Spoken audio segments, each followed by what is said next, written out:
masa pemerintahan Muallim hari ini digembar-gemborkan. Banyak orang-orang yang tidak senang masa kepemimpinan Muallim, laju disudutkan. Muallim selama hidup 100 hari kerja kai pulau-pulau, kon masa Muallim. Kayak menteri bepeng anak aku pajun gue.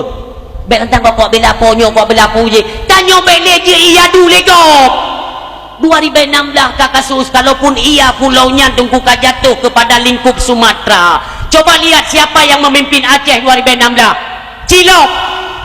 2013 kau pemimpin. Hei. Baik pegawai Mendagri uronyo. Kalau Aceh mau menggugat, ya kita persilakan. Hana perle gugat, hai cara pehai, hana perle gugat. Memang Aceh. Drone baik mumang lu. Nyoku pegah apa drone. Kita ijada ku, badai takik ku, yang minta takik ku. Tapi nyoku pegah matalah icap lo tunggu. Mulai lo yang rong-rong Aceh, ike boleh sakit mana yo, insyaallah. Kop sakit tunggu. Kalau mau gugat, hana gugat. Nyo rekaman malam yo, rekaman. Mudah-mudahan rekaman ini nanti bisa tersebar sampai ke pusat Jakarta. Tolonglah. Betitip do kami dah pakai ngawake Bang Aceh. Baik pikepu karena GAM sudah bubar.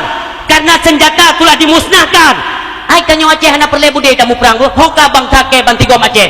Nyom yang hande tembedah kali nyo. Nujo Aceh ke Jakarta ngati lihat he kita temu-temu.